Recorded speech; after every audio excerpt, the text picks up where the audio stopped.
व्यासपीठ, सर्व डोणे कुटुंबीय, सर्व मित्रसमूह, आमचे बंधू राजू भैया भोसले, अमोल दादा, किरण डोणे, गजेंद्र डोणे, आमचे बंधू ज्ञानेश्वर डोणे, या भावासारखे आणि एक कुटुंबासारखे ठाम व्यक्ती राहणारी म्हणजे आपल्या सर्वांचे लाडके नेते श्रीमंत छत्रपती शिवेंद्रराजे भोसले. बाबाराजांबद्दल जेवढं बोलल तेवढं कमी आहे, कारण का आज एक फॅक्ट सांगतो की बोलायचं महाराज साहेब बरंच काय असतं, तुमच्या पुढे गेलो की बरंच सगळं मी विसरून जातो. कारण का एक आदरयुक्त भीती किंवा आदरयुक्त हे असते की महाराजांना कामं सांगायची किती. कारण का म्हणे की देणाऱ्याचे हात थांबतात, पण बाबांचे आजपर्यंत माझ्या वॉर्डाच्या बाबतीत कधीही हात थांबले नाहीत. बऱ्याच वेळा असे प्रसंग आले की कामं मी सांगितली आणि कधीही बाबांनी ती डावलली नाहीत. त्याच कामावर डबल निधी पडलेला आहे, पण महाराज साहेबांनी कधीही असं म्हणलं नाही की बाबा तुझ्या भागात एवढी कामं मोठ्या प्रमाणात झाली.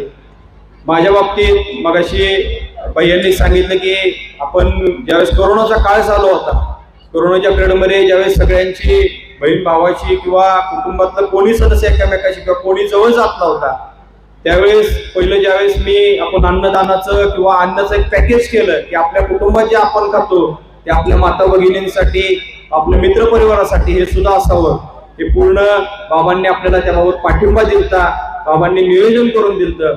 मला वाटतं महाराज साहेब या ग्राउंडवरच आलते आणि बाबांच्या हस्तेच आपण त्याचं वाटप केलं. त्यावेळेस माझ्याबरोबर महाराज साहेबांवर सुद्धा केस झालती.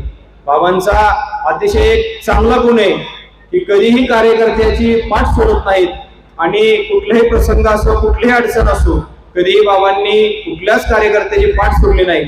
आज जे आपण या भागाची सातारचा जो विकास पाहतोय त्याला दोन्ही राजे हे कारणीभूत आहेत.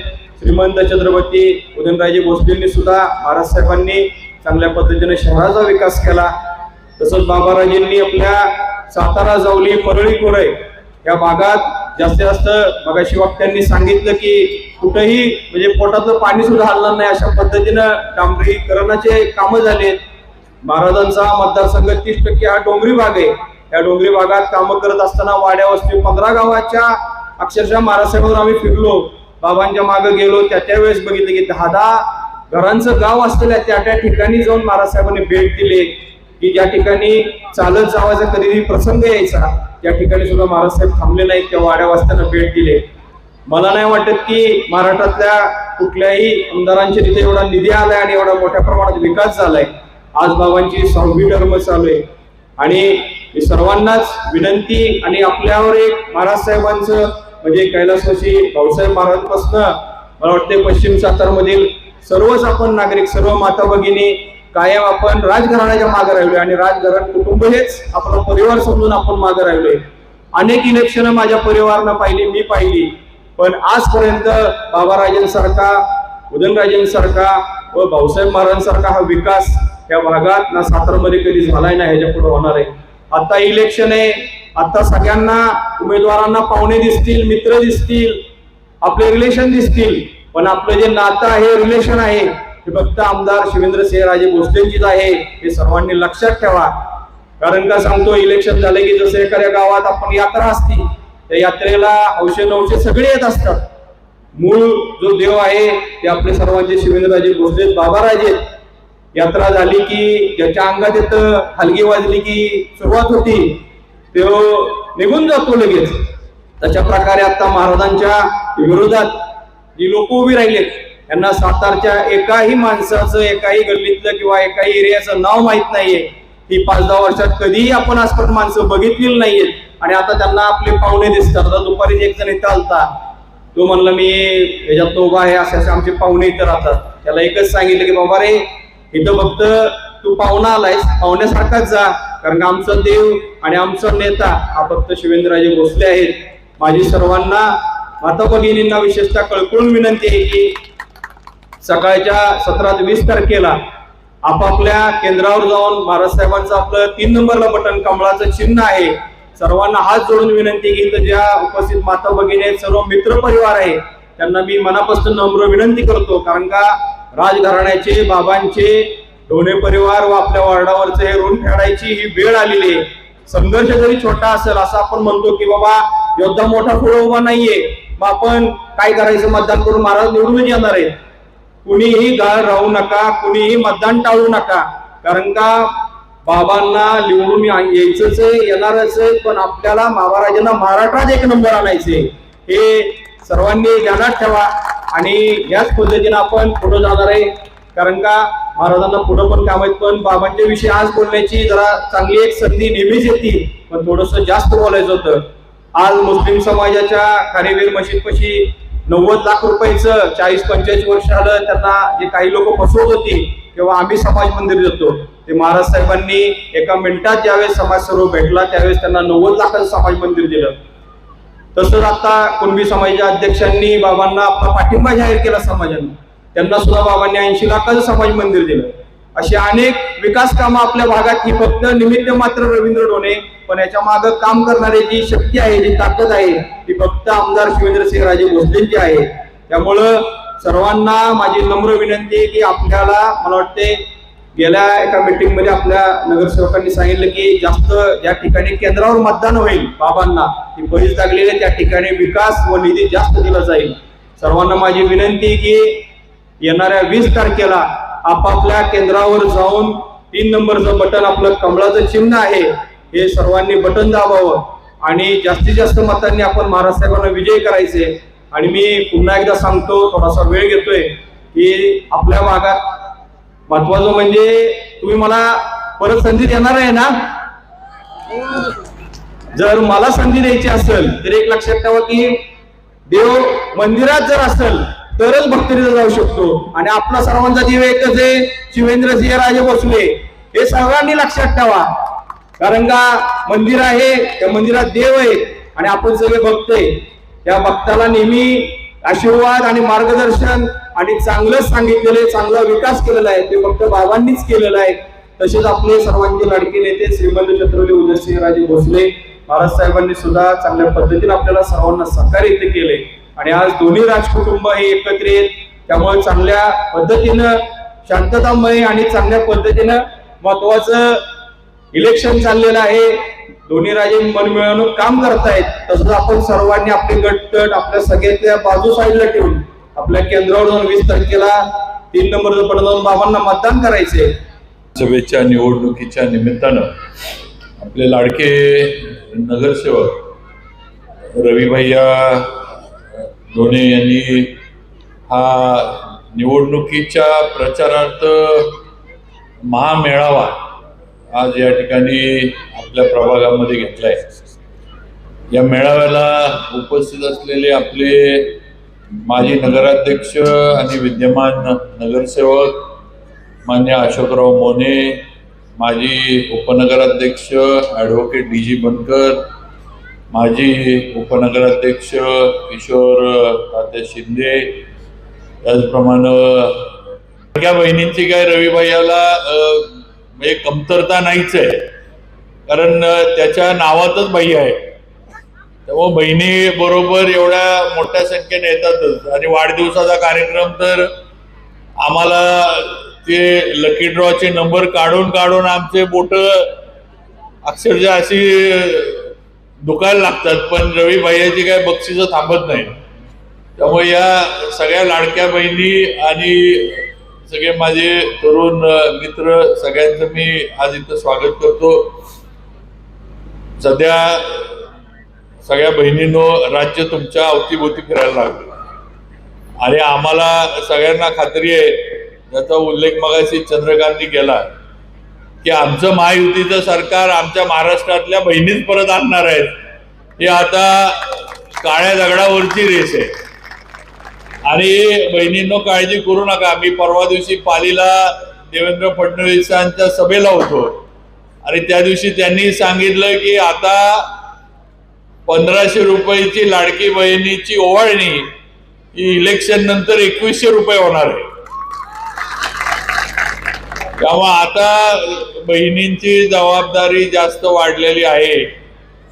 आता 20 तारखेला पाणी आले का नाही, काय आले का नाही बघायचं नाही.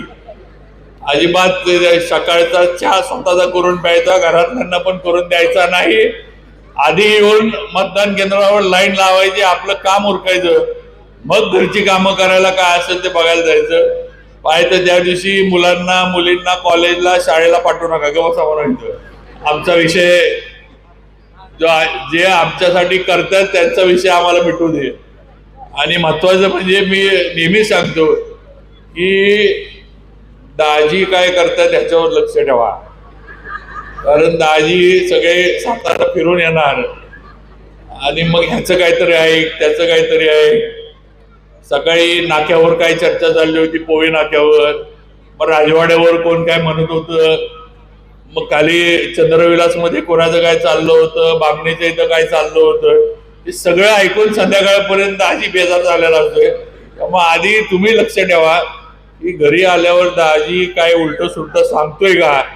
सांगत असला तर मतदानाच्या दिवशी आज आपलं घरात घ्यायचं, अगदी गोड बोलायचं, कडी लावायची आणि आपण मतदानाला यायचं बस. कारण सगळं तुमच्या हातात आहे एवढं लक्षात ठेवा. पण जाऊ द्या, चेष्टेचा भाग जरी सोडला तरी ज्यांनी आपल्याला दिलंय आज त्यांच्या मागं आता उभा राहण्याची वेळ आलेली आहे, हे सगळ्यात महत्वाचं आहे. पहिलं तर आपण विचार करा की देशाचे पंतप्रधान नरेंद्र मोदी यांनी आपल्याला पहिल्यांदा योजना आपल्यासाठी सुरू केल्या आणि या योजना देत असताना त्यांनी कोणीही मध्यस्थी ठेवला नाही. आज शेतकरी सन्मान योजना, महिलांना जो केंद्रातनं नरेंद्र मोदींच्या योजनेच्या माध्यमातून लाभार्थी म्हणून लाभ येतो, त्या योजना असतील, आपल्या घरासाठी दिलेली योजना असेल, आपली महात्मा फुले जन आरोग्य योजना असेल, आज केंद्र सरकारकडनं जे धान्य आज सुद्धा आपल्याला मोफत येते, आज सुद्धा देशाचे पंतप्रधान नरेंद्र मोदी हे धान्य आपल्याला मोफत देतात. ही वस्तुस्थिती आहे. कुठलीही योजना भारतीय जनता पार्टीनं निवडणुकीसाठी चालू केली आणि बंद केली असं झालेलं नाही. 10 वर्ष झाले नरेंद्र मोदी देशाचे पंतप्रधान आहेत. 10 वर्ष सगळ्या योजना जशाच्या तशा त्यांनी चालू ठेवल्यात, ही वस्तुस्थिती आहे. आणि आज राज्यामध्ये सुद्धा एकनाथ शिंदे साहेब असतील, देवेंद्रजी फडणवीस असतील, अजितदादा असतील, यांनी ही लाडकी बहीण योजना दिली आणि ही लाडकी बहीण योजना सुद्धा आपल्याला देण्याचं काम हे भाजप आणि महायुतीनं केले. 1500 रुपये काय मी म्हणत नाही की फार मोठा आकडा आहे, पण माझं मत असं आहे की आज महाराष्ट्रातल्या महिलांच्या मनामध्ये एक भावना जागी झाली आहे की आमचा विचार मुंबईमध्ये बसलेलं कोणतरी करतंय, आम्हाला आमच्या खात्यावर 1500 रुपये मुंबईतनं कोणतरी पाठवून देते आणि आम्ही सुद्धा या महाराष्ट्रातले नागरिक आहोत. आम्ही जरी महिला असलो तरी आम्ही कुठेही कमी नाही, हे विचार करणारे कोणतरी मुंबईमध्ये मंत्रालयामध्ये बसले. हा विचार हा आपल्या मनामध्ये खऱ्या अर्थानं आज जागा झालाय असं म्हटलं तरी काही चुकीचं ठरणार नाही. त्यामुळं माझी हीच विनंती आहे की आपल्याला जर हे सगळं चालू ठेवायचं असलं तर आपल्याला महायुतीच्या मागं उभं राहिलं पाहिजे. कारण एक आपण लक्षात घ्या, समोरची जी महाविकास आघाडी आहे त्यांचं काय चाललंय, त्यांचं ही योजना बदनाम करायचं सुरू झालेलं आहे.